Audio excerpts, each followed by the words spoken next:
Baik, assalamualaikum warahmatullahi wabarakatuh. Kembali lagi ke video saya. Saya akan menjelaskan sebuah materi dari mapel digitalisasi perdagangan dan keuangan internasional dengan saya atas nama Muhammad Fatur Faisal dengan NIM 2279001 dari Prodi Bisnis Digital. Nah, pada video kali ini kita akan membahas tentang penyongsong era digitalisasi yaitu mengatasi tantangan dalam sistem keuangan global. Nah, kita masuk ke latar belakang dulu ya sebelum kita melangkah lebih jauh. Nah, regulasi keuangan di era digital harus selalu disesuaikan dengan perkembangan teknologi seperti cryptocurrency, blockchain, dan layanan keuangan berbasis fintech. Pemerintah dan regulator berusaha untuk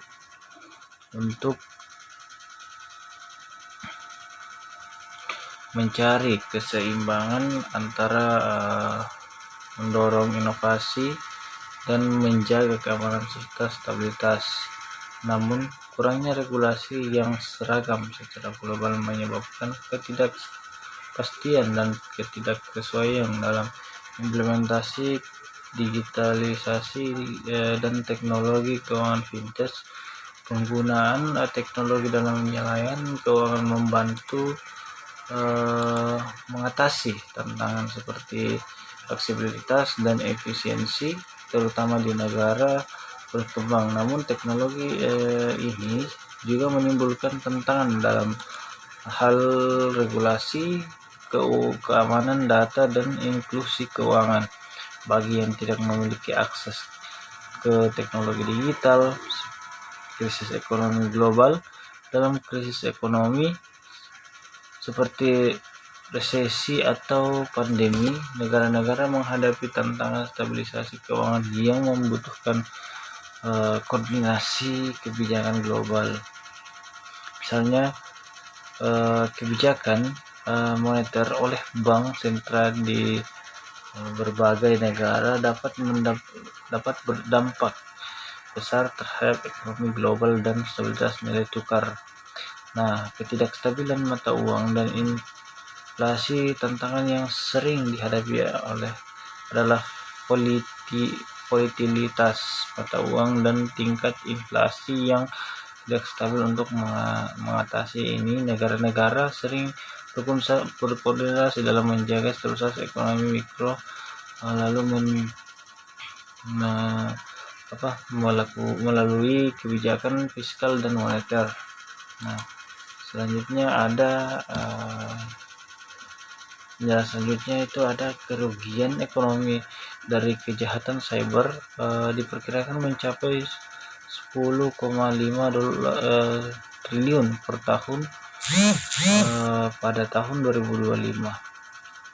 Meningkatnya dari 3 triliun pada 2015. Jumlah serangan cyber di sektor keuangan rata-rata 858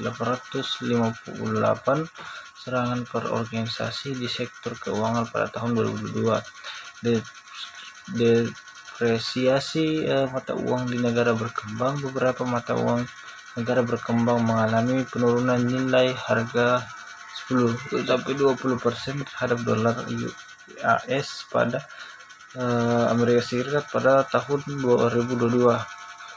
Volatilitas pada indeks yang mengukur volatilitas pada pasar saham meningkatkan lebih dari 50% selama krisis ekonomi dan pandemi, menunjukkan ketidakpastian yang tinggi di pasar keuangan. Pandemi COVID-19 pada tahun 2020-2021 menyebabkan penurunan pertumbuhan ekonomi global hingga minus 3,1% pada 2020. Menurut IMF, pada tahun 2023 pertumbuhan ekonomi global diproyeksikan kembali ke angka 2,8% hingga 3%. Mempelajari cara mengatasi tantangan dalam sistem keuangan global sangatlah penting agar Kita mengetahui stabilitas ekonomi global. Sistem keuangan global sangat rentan terhadap krisis seperti resesi, inflasi tinggi, dan keterbelahan mata uang. Inklusi dan inovasi keuangan, pengelolaan risiko global, pengaruh terhadap kebijakan publik, perkembangan ekonomi berkelanjutan, persiapan untuk menghadapi masa depan yang tidak pasti, meningkatkan kualitas sumber daya manusia atau SDM. Nah, kita masuk ke permasalahan ya. Ada 3 permasalahan. Yang pertama itu bagaimana digitalisasi mempengaruhi stabilitas pasar keuangan global, dan strategi apa yang dapat diambil untuk mengelola risiko yang timbul dari teknologi baru ini. Nah, yang kedua itu bagaimana cara mendorong inklusi keuangan digital di negara-negara berkembang untuk mengurangi ketimpangan akses terhadap layanan keuangan.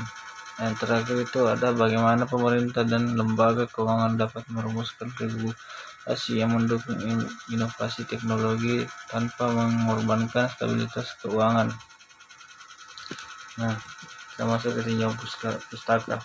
Penelitian oleh Venkatesh et al. 2003, Benefit Review of and Use of Technology atau UTAUT juga relevan dalam memahami berbagai adopsi teknologi terjadi dalam organisasi keuangan. Faktor seperti eksploitasi kinerja, ekspektasi usaha, dan pengaruh sosial memainkan peran penting dalam penerimaan teknologi baru di industri keuangan. Penelitian dari Charles Sesson et al. 2018, Vintage Credit Markets Around the World. Nah, size, does drive and polish issues. Regulasi yang adaptif sangat dibutuhkan untuk mengakomodasi inovasi dalam vintage tanpa mengorbankan stabilitas keuangan. Penelitian oleh Cap at 2017, Cyber Risk Market Groups and Financial Stability. Risiko cyber memiliki dampak signifikan terhadap stabilitas keuangan, dan perlindungan dan memadai harus dipastikan agar sistem keuangan global tetap aman dan serangan cyber. Penelitian oleh Demi Kutz et al. 2018 dalam Global Fieldex Database, digitalisasi layanan keuangan seperti mobile banking membuat meningkatkan inklusi keuangan dan meningkatkan ketimbangan, namun tantangan seperti literasi keuangan dan akses informasi harus diatasi. Kita masuk ke pembahasan yang pertama, yaitu bagaimana digitalisasi mempengaruhi stabilitas pasar keuangan global dan strategi yang dapat diambil untuk mengelola risiko yang timbul dari teknologi baru ini. Digitalisasi memiliki dampak yang signifikan terhadap stabilitas pasar keuangan global, baik dalam hal efisiensi aksesibilitas maupun risikonya. Dalam munculnya teknologi baru seperti blockchain, kecerdasan buatan atau AI, dan platform keuangan digital, pasar keuntungan menjadi lebih terintegrasi, lebih cepat dan lebih terbuka. Namun juga membawa tantangan baru, yaitu kompetisi mengganggu stabilitas pasar global. Kecepatan transaksi dan likuiditas. Digitalisasi memungkinkan transaksi terjadi dalam hitungan detik sehingga meningkatkan likuiditas pasar.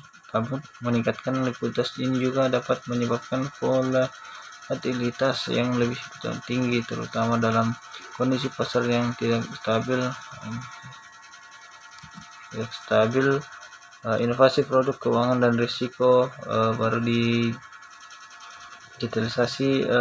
Kemungkinan munculnya produk keuangan baru seperti cryptocurrency dan divisi digital seperti ini memiliki risiko tinggi, terutama karena sebagian besar tidak diatur atau tidak memiliki regulasi yang masih berkembang. Nah, berikut ini beberapa strategi yang dapat terapkan. Yang pertama itu ada peningkatan regulasi dan pengawasan, yang selanjutnya ada penguatan sistem keamanan cyber, selanjutnya ada penggunaan teknologi AI dan big data untuk deteksi risiko, selanjutnya ada kerjasama global antar regulator dan bank sentral, dan selanjutnya ada peningkatan edukasi dan kesadaran investor, dan selanjutnya pengembangan protokol keintelijensian dan respons krisis. Selanjutnya ada pembatasan akses pada produk berisiko tinggi. Selanjutnya ada peningkatan transparansi melalui teknologi blockchain.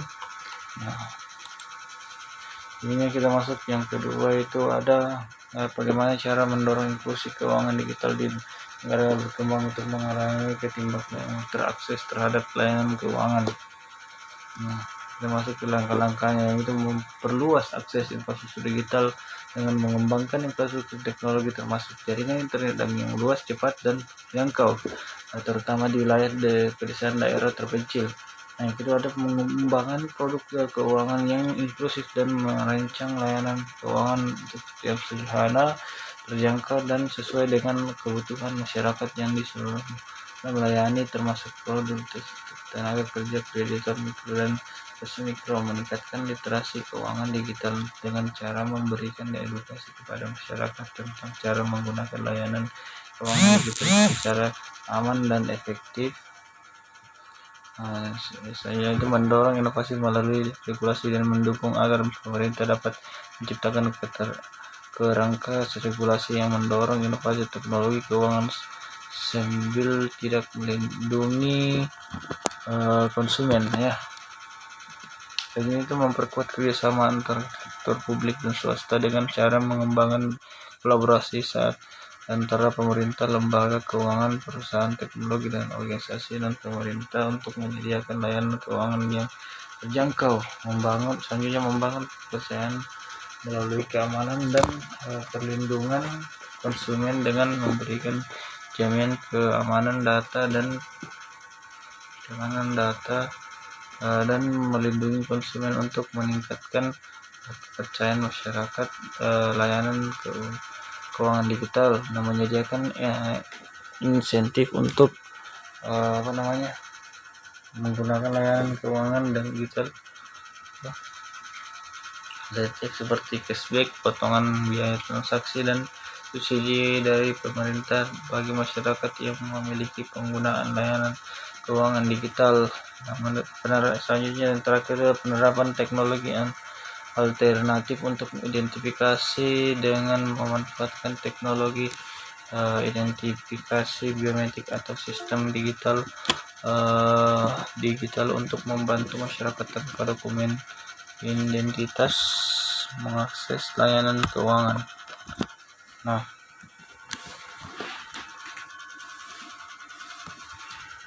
kita masuk yang ketiga, bagaimana pemerintah dan lembaga keuangan dapat merumuskan keregulasian dan mendukung inovasi teknologi tanpa mengorbankan stabilitas keuangan. Nah, kita masuk ke jawabannya, itu pemerintah dan lembaga keuangan dapat merumuskan regulasi yang mendukung inovasi teknologi tanpa mengorbankan stabilitas dengan cara yang pertama itu fleksibel, adaptif, dan proaktif dalam merumuskan kebijakan dan strategi.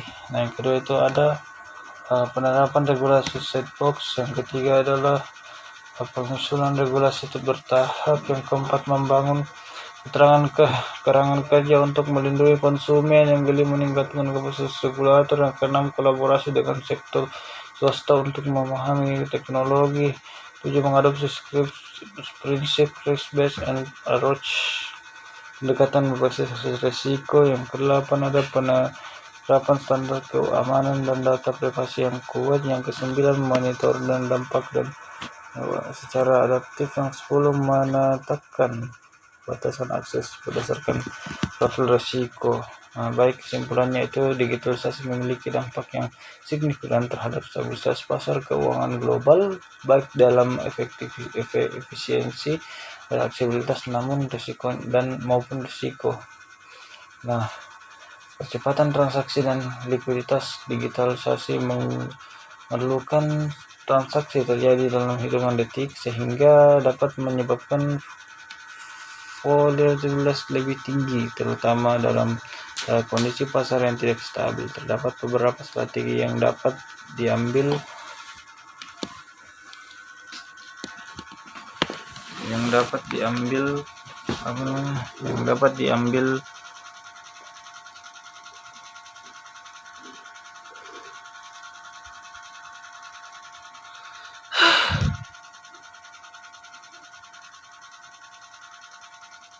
untuk mengelola risiko yang timbul dari teknologi baru ini, yaitu peningkatan regulasi dan penguatan sistem keamanan cyber, penggunaan teknologi AI atau big data untuk deteksi risiko, kerja sama dengan global antar regulator dan bank sentral, meningkatkan edukasi dan kualitas infrastruktur dan lain-lain.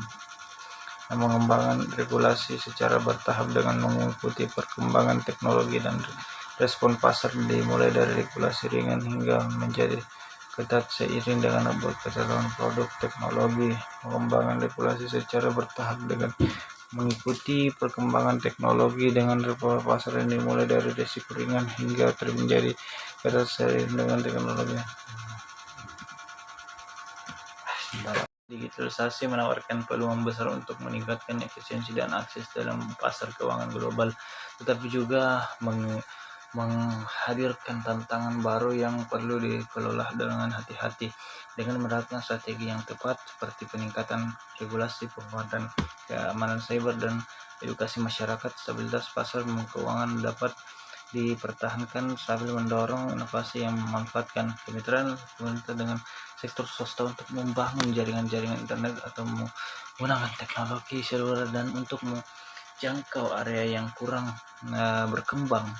Layanan e-wallet seperti atau rekening bank digital tanpa biaya bulanan atau persyaratan saldo minimum, program literasi keuangan berbasis komunitas atau pelatihan daring untuk membantu masyarakat memenuhi aplikasi mobile banking dan risiko keuangan siber, mengadopsi standar anti pencucian uang global untuk cryptocurrency, dan membangun informasi lintas negara tentang risiko cyber dan teknologi finansial lainnya. Mungkin ini saja dari materi dari saya, kurang lebihnya mohon dimaafkan. Assalamualaikum warahmatullahi wabarakatuh.